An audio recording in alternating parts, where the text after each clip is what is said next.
বন্ধুরা, তোমরা কি পেঁপের নাড়ু খেয়েছো এর আগে কখনো? যদি না খেয়ে থাকো তাহলে মারাত্মক লেভেলের একটা জিনিস মিস করে গেছো। এটা এতটা সুস্বাদু যে বানিয়ে না খেলে তোমরা বুঝতেই পারবে না।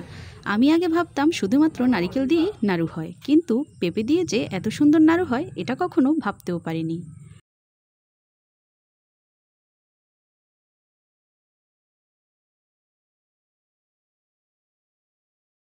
এই পেঁপের নাড়ুটা বানানোর জন্য তোমাদের বেশি উপকরণের প্রয়োজন হবে না। মাত্র 3টি উপকরণ দিয়েই তোমরা অতি সহজে এই নাড়ুটা বানিয়ে ফেলতে পারবে। এখানে তোমাদের লাগবে পেঁপে, চিনি। বন্ধুরা, তোমরা দেখতেই পাচ্ছ পেঁপেটা আমি খুব সুন্দর করে ছিলে তারপরে ধুয়ে নিচ্ছি। পেঁপেটা ছিল আমার নিজের হাতে লাগানো গাছের।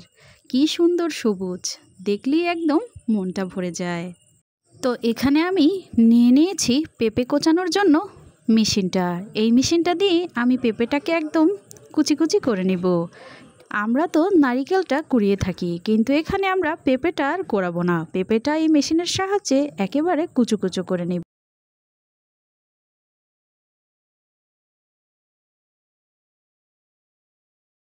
বন্ধুরা, এখানে আমি পেঁপেটা মেশিনের সাহায্যে খুব সুন্দরভাবে কুচু কুচু করে নিয়েছি। তোমরা ঠিক এভাবেই কুচি করে নিবে। পেঁপের ভিতরে যেহেতু প্রচুর পরিমাণে খার থাকে, এই জন্য তোমরা পানি দিয়ে কুচনো পেঁপেগুলোকে ভিজিয়ে রাখবে 10 থেকে 15 মিনিট সময় পর্যন্ত। এর কারণে খারগুলো সব চলে যাবে। 10 থেকে 15 মিনিট ভিজিয়ে রাখার পরে হাত দিয়ে চেপে চেপে তোমরা পানিগুলো খুব সুন্দর করে ঝরিয়ে নিতে হবে। এই যে আমি দেখিয়ে দিচ্ছি, ঠিক এভাবেই তোমরা চেপে চেপে পানিগুলোকে ফেলে দিবে।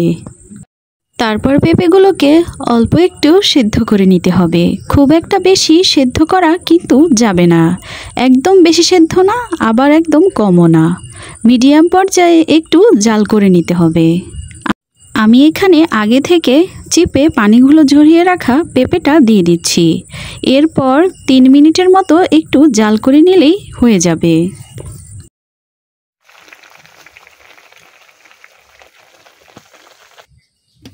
এরপর পেঁপেগুলো সেদ্ধ করার পরে এর গায়ে যে পানিগুলো থাকবে চেপে চেপে পুরো পানিগুলো ফেলে দিতে হবে।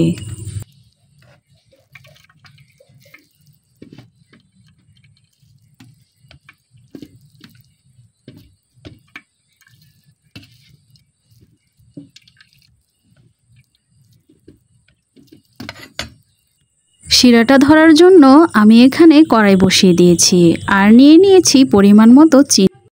তারপরে আমি এখানে চিনিটা জাল করে ঘন একটা ক্যারামেল বানিয়ে নিব। নেড়ে নেড়ে আমি কিন্তু ঘন একটা ক্যারামেল মতো বানিয়ে নিব, যেটার কালারটা গাঢ় একটু লাল থাকবে। যখন দেখব কালারটা গাঢ় লাল হয়ে আসছে, তখন আমি পানি ছড়িয়ে রাখা পেঁপেটা এর মধ্যে দিয়ে অনবরত নাড়তে থাকব। এ সময় কিন্তু নাড়াটা বন্ধ করা যাবে না, আর চুলার হিটটা একটু লো রাখতে হবে। এই সময়টা কিন্তু অনবরত নাড়তে থাকতে হবে।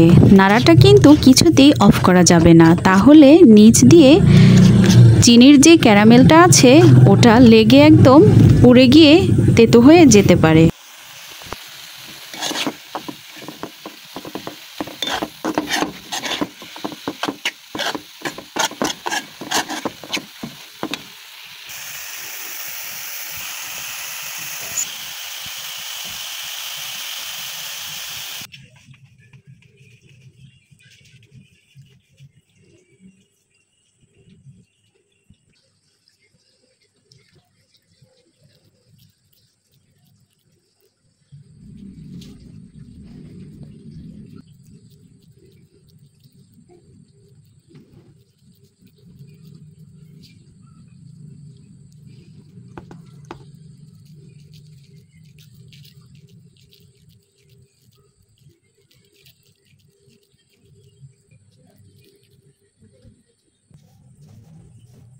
আমার কিন্তু নাড়ু বানানোর জন্য পুরটা একদম রেডি।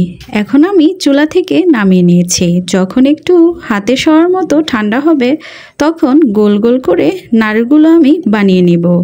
খুব বেশি একটা ঠান্ডা কিন্তু হতে দেওয়া যাবে না, তাহলে আর নাড়ুর আকার দিতে পারবো না।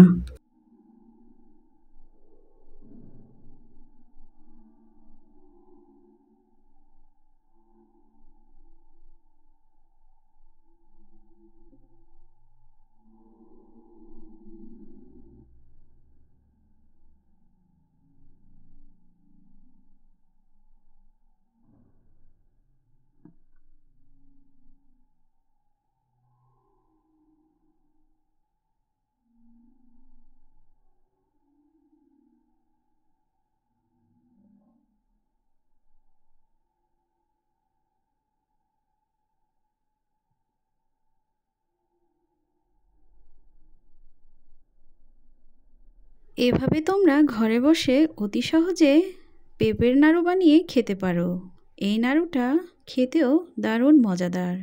তো বন্ধুরা, আজকের জন্য এ পর্যন্তই।